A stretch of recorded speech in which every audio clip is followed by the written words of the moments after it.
Alright, magandang gabi po sa inyong lahat mga kababayan. Batang Maynila to, it's araw pa rin po na Martes, October 14, 2025. At ito mga kababayan, silipin nyo dito sa ating screen. Yan po, si Banatbay. Ayan po yung yung nangyari po noong October 12. Nandyan po kasi si Banatbay, si Boss Dada, saka si Jack Arngota. Arngota ba? Si Jack Arngota, yung yung may cleft chin. So nandun niya itong tatlo. Yung dalawang banateros, saka yung isang ewan ko kung ano tawag doon kay Jack Arngota. So nandyan sila. At kung titingnan natin yung mukha ni Banatbay, parang dismayado. Oh, di ba? Parang ang lungkot-lungkot ni Banatbay dito. Ang lungkot-lungkot ni Banatbay. Teka yan focus natin si Banatbay. Ang lungkot-lungkot ni Banatbay, oh. Alam niyo ba kung bakit malungkot si Banatbay? Kasi iniwan sila ni Kiko Barsaga. Iniwan sila sa ere. Ang ginawa na ito ni Barsaga, ang usapan alas 10. Lulusubin daw nila itong Forbes Park. Dumating anong oras na? Alas 11. Tapos hindi sa Forbes Park dumiretso dun sa Rasolayman Park. Tapos dumiretso dun sa Dasmariñas Village. So, etong si Banatbay, saka yung ibang mga kasamahan nila, mga rallyista ron, mga vloggers, talagang ewan ko yung iba, kasi yung iba, tuwan-tuwa kay Kiko Barsaga eh. Pero si Banatbay, hindi po natuwa kay Kiko Barsaga. And in fact, binanatan niya si Kiko Barsaga. So, medyo nagkakasagutan itong dalawang DDS.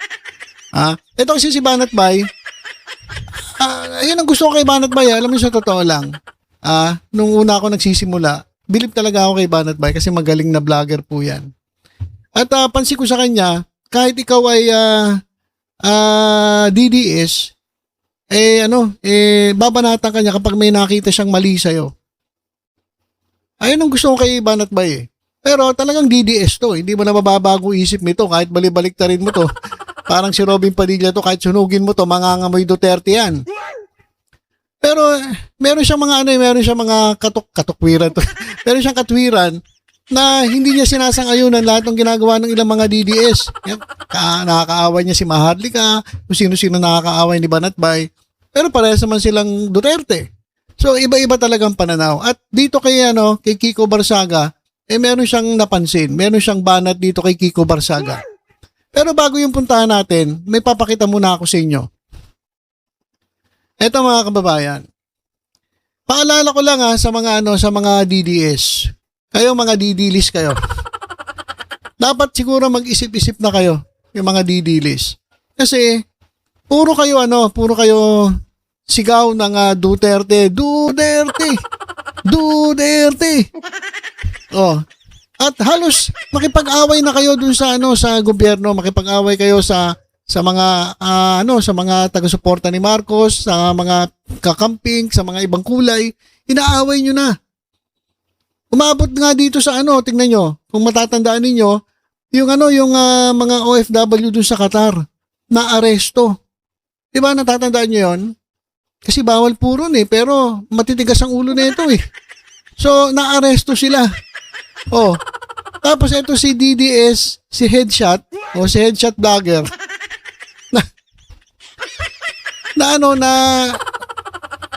Panatiko sa mga Duterte. Pero headshotin niya raw itong si Pangulong Bongbong Marcos. Nag-post ba naman ng picture ni Presidente na may arrow, tas ang caption headshot. Ano pa isipin ng tao? Oh, ngayon, itong si DDS, Headshot vlogger, humingi daw to ng tulong kay sa Office of the Vice President. Kasi nga nahuli. At kakasuhan ng kakasuhan ng inciting to sedition. Mabigat na kaso yun, mga kababayan. Napakabigat na kaso nun, inciting to sedition. Oh, ngayon humingi daw siya ng tulong sa Office of the Vice President. Ang problema, hindi siya pinansin. Naku po. Hindi siya pinansin. Hindi siya tinulungan. Kaparehas nung 17 OFW sa Qatar na naaresto ay hindi rin tinulungan nung mga pinagtatanggol nila, nung mga idol nila. ng mga poon nila. So, ako nagpapaalala lang sa inyo mga DDS. Siguraduhin nyo lang na kapag kayo ay talagang tumatayo at talagang pinaglalaban nyo itong mga Duterte, siguraduhin nyo lang na meron kayong sariling kakayanan na kapag kayo nahuli, meron kayong kakayanan magpiyansa, meron kayong perang pambayad sa mga abogado ninyo kasi wala kayong aasahan dyan sa pinaglalaban ninyo. So yan hindi nagbuka kayong kawawa. Sigaw kayo ng sigaw. Halos awayin nyo yung mga government o yung mga pro-government. Tapos humihingi kayong tulong, hindi pala kayo tinutulungan. Kaya yung mga nag-arally, yung mga panawagan ni Kiko Barsaga, yung mga nag-arally dyan sa Forbes Park. Itong si Boy Lighter. Malapit-lapit na to. Malapit-lapit na to si Boy Lighter. Ikaw Boy Lighter sabihan na kita. Ang yabang mo magsalita, kung murahin mo ang presidente, kala mo pinapakain mo presidente. Kung murahin mo kung sino-sino. Pero ikaw kapag nahuli ka at nakulong ka, huwag kang umasa na may tutulong sa'yo diyan sa pinagtatanggol mo. Kasi nga, ganito na nga nangyari dun sa halimbawa na yung mga Kataran OFWs, pati si DDS headshot vlogger. Kaya ikaw, nasabayan na kita. Baka umasa ka dun sa mga sinisigaw-sigaw ninyo, tapos hindi kayo tulungan, iiyak-iyak kayo. Si Barsaga, walang problema yan. Si Kiko Barsaga, mayaman yan. Maraming pera yan. Matagal lang nakaupo yan dun sa lugar nila sa Dasmariñas, Cavite. So, ang daming pera niyan. Kayang-kaya, maraming abogado yan. Kayo, sigaw kayo ng sigaw dyan. May abogado ka ba? Ikaw, Boy Lighter? Baka dakdak ka ng dakdak dyan. Tapos, pag ikaw sinampahan ng kaso, wala kang panggasto sa abogado mo. Hindi katulad ng iba. Maraming pera yung mga yan. Katulad ni Kong Meow Meow. Maraming pera yan. Ito si DDS headshot, humingi ng tulong, wala natanggap na tulong. Kasi kailangan niya ng abogado. Kailangan niya ng pampiyansa. Ewan ko kung may piyansa. Inciting to sedition, alam ko walang piyansa. Paano ngayon yan? Kaya, pag-isip-isip ka, Boy Lighter, malapit-lapit ka na. Ako yung nagpapaalala lang ako sa inyo. Pero kung gusto niyo pa rin ituloy yung mga pinaggagawa ninyo, kagaya nga, kaya na naman si Barsaga dyan sa sige, sumama kayo, bahala kayo sa buhay nyo. Pag kayo nahuli, kayo nakulong, bahala ka rin kayo sa sarili nyo. Walang tutulong sa inyo. Di ba? Ito mga kababayan, ito nga sagutan ni Banat Bay at ni Kiko Barsaga. So sabi sa inyo walang pinipili to si Kiko Barsaga. Wala talaga to talagang hindi mo talaga malalaman kasi kung sabi nga ni Nino Barsaga, ewan kung talaga magpinsan sila, sabi ni Nino Barsaga, kung talagang kayo kamag-anak, makikilala niyo kung ano talaga ang pagkatao na ito ni Kiko Barsaga, pero kung kayo hindi kamag-anak, huwag kayong bibilib kasi hindi niyo kilala kung ano talaga ang pagkatao ni Kiko Barsaga. Eto, binanatan kasi siya ni Byron Cristobal ni Banat Bay. Sabi ni Banat Bay, ang beses ko narinig sa kanya to, and it reminded me. Kaya medyo doon pumutok yung ugat ko na sinasabi niya, he's willing to die for his country. Nung nire-rewind ko na, willing to die, bakit ka umalis ka agad for your safety? Kasi di ba iniwanan nga sila sa ere, ang ginawa na ito ni Kiko Barsaga, pumunta ron late na, dun sa rally nila, dyan sa Makati. Pagkatapos, ang ginawa, nag-meet and greet. Kinamayan yung mga kanya mga fans doon. Hi fans! Kinamayan niya lahat. Pagkatapos doon, nagpicture-picture, selfie-selfie. Pagkatapos kinamayan yung mga mga pulis. O pagkatapos, umiskwerda, lumayas. Iniwan sa ere yung mga nag-arali doon. Na umaga pa nandun na. Bakit umalis? Maglalaro pala sa computer. Walang iya. Ito. Ngayon, sabi ni Banat Bay, sus, puro ka naman pala salita ka Akala ko ba, willing to die, tapos aalis-alis ka, iwanan mo kami sa ere kasi nando si Banat Bay Malungkot nga siya niyan eh. Kasi nga iwanan sila eh. Ikaw ba naman, iwanan dyan eh. Ikaw nagaya, tapos darating ka saglit lang kasi iwanan mo sila. Mabibuwisit ka talaga. So sabi ni Banat Bay, wala pala to sa ayos eh. Akala ko ba, willing to die. Tapos, ang nangyari, iniwanan mo sa ere, yung mga nag-arali doon, pati kami, kasi nandun sila eh. Sabi ni Kiko Barsaga, nakalimutan mo na ba na may hearing at session na rin ako sa Kongreso? Ayan, dinahilan niya, pero late siya. Late siya dun sa ethics committee niya. Kasi pagkadating niya sa bahay, busy raw sila.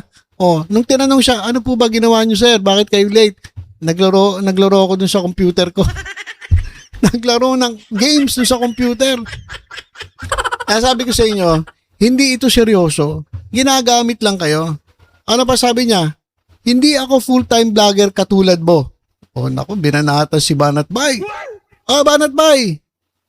Meron akong hearing. May session pa ako sa Kongreso. Hindi ako full-time vlogger na katulad mo.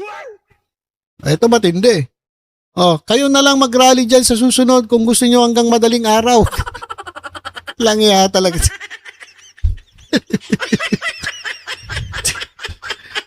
Kung gusto nyo mag-rally hanggang madaling araw, kayo na lang. Hindi na ako sasama sa inyo. So, ang gusto pala ni Kiko Barsaga, pupunta lang siya ron. Magpapakita siya, pinapagsalita nga siya doon sa stage, hindi siya nagsalita eh. Sabi niya, meow meow, gumanon lang. Meow meow. Gumanon lang siya. Pagkatapos nun, sabi niya hindi siya magsasalita kasi pagod daw siya at ewan ko anong ginawa. Tapos, nung nandun sa wala naman, puro interview. Ayun ang gusto niya, interview. Pero hindi siya magsasalita, hindi siya sisigaw. Nag-sorry pa nga doon sa mga pulis eh. So ginogoyo lang kayo neto ni Kiko Barsaga. Ano sabi? Hindi ako full-time vlogger katulad mo. Kayo na lang mag-rally dyan sa susunod kung gusto nyo hanggang madaling araw. Naku. Kaya kayo, yung mga nag-rally dyan na hanggang madaling araw na hindi nyo inaalintana yung pagod ninyo at hindi nyo iniisip kung mahuhuli kayo. Pag kayo nakulong, meron ba kayo malalapitan? Wala. Kasi nga, eto nga, hindi nga natulungan eh. Pati si headshot. Pa-headshot ka pa. Alam mo, may sasalo sa'yo. Wala sumalo. Kaya sabi ko sa inyo, huwag kayong basta-basta magpapauto. Marami kasi talaga sa mga DDS, hindi nag-iisip, hindi nyo ginagamit yung mga utak ninyo. Gamitin nyo naman yung utak ninyo. Sayang naman yan. Hindi yan pan-display. Ang utak natin ginagamit yan. Hindi daw siya full-time vlogger kasi dami kasing vlogger doon eh. Talagang kumita naman sila dahil talaga na mga maghapon eh naka-live. Hindi ako full-time vlogger. Ngayon, kayo na lang mag-rally dyan sa susunod kung gusto nyo hanggang madaling araw. Hindi siya sasama sa ganun. Wala siyang ganung klaseng Hindi ganun ang kanyang diskarte. Gusto niya lang selfie, sikat siya, tapos kamay-kamay, interview, yun lang. Pero yung talaga magbababad ka dyan, kayo na lang. Sabi ni Barsaga. Away-away na sila eh. Basahin ko lang yung, yung ilang comments dito Basahin ko ilang comments Ito. Merong mas kampi kay Kong Meow Meow protect Kong Kiko at all cost. Sabi ni nung isang tangahanga nila. Ngayon, tinatanong pa si Banat Bay, double agent ka ba? Ay, good job, Kong Kiko. Banat Bay is double agent ho. Ba't ka nang aaway, Banat Bay? Huwag same tayo na pinaglalaban dito. Yan. So, sila eh? Pare-pare sila eh. Inaaway daw ni Banat Bay si Kiko. Double agent daw. Ay, minati kasama nila Libag at ng mga Alpotera. So itong DDS kasi mga kababayan, may mga faction na yan eh. Faction na yan, hiwa-hiwalay na yan, grupo-grupo na yan sila eh. So hindi sila solid. Hindi sila solid. Ano pa? Ito naman Hindi nangaaway si Banat Bay. Kung hindi mo napanood yung buong video niya kanina umaga, huwag kang ngawa ng ngawa. Nag-aawa. Sila mga didilis yung nag-aaway-aaway. Team Alpotera daw si Banat Bay. Alputera kasi may grupo rin si Maharlika eh. May grupo si Harry Roque. Sila dun sa Netherlands, away-away din. Di ba? So hindi solid talaga itong mga didilis kaya wala eh. Magulo talaga itong grupong ito. Kaya sila nag-aaway-away. Ngayon ito bilang pagtatapos naglabas si Sara Duterte ng statement at sinasabi niya na itong si Kiko Barsaga ay hindi niya pakawala. Ayan mga kababayan, kasi marami nagsasabi, wala ito, si Kiko Barsaga, DDS ito. Talagang meron nga nagsasabi na talagang ginagamit siya eh. Ginagamit siya nung kabilang grupo na gusto talagang pabagsakin ang gobyerno ni Presidente Marcos. Pero sabi ni Sara Duterte, hindi niya raw pakawala si Kiko Barsaga.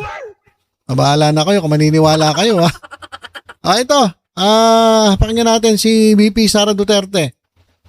Hindi ko pakawala si Kiko Barsaga. Sa tingin niyo ba, sa personality ni Congressman Kiko Barsaga, isa siyang tao na ma-handle ng kahit sino man? Diba? Nakikita niyo naman yung kanyang independence sa pag-iisip eh. Nakikita niyo din yung kanyang lakas ng loob. Nakikita niyo din yung prinsipyo niya. Ang example ko na lang dito ay, unang-una, yung mga magulang niya, hindi unity yun ha. Si Kiko Barsaga unity. Hindi yan nakikinig sa mga magulang niya, ibig sabihin. Diba? So bakit yan makikinig kay Sara Duterte? So no, I do not control Congressman Kiko Barsaga. He is his own person, he has his own principles, and he has his own free will. And there is nothing wrong at all with what he is doing because as I said, tayong lahat, we are covered by the freedom of speech and expression. Hindi ko... Okay. So ayan mga kababayan sabi niya hindi niya raw pakawala si Kiko Barsaga. Ewan ko kung maniniwala kayo Pero ako naniniwala ako na meron tao sa likod ni Kiko Barsaga. Hindi naman magagaganyan yan sa sarili niya lang. Kayo mga kababayan, bahala kayo kung maniniwala kayo. Pero ako sa tingin ko, kung dinidinay man ni Sara Duterte, baka meron namang iba. Di ba? So, ayan mga kababayan yung update natin. Nag-aaway-aaway na sila. Si Banatbay, pati itong si Kiko Barsaga, nagsasagutan. Kasi naman, bakit naman kasi Kiko Barsaga, nag-i-invite ka gabi, tapos bigla kang aalis. Tapos ang gagawin mo lang pala, pag uwi mo, magko-computer games.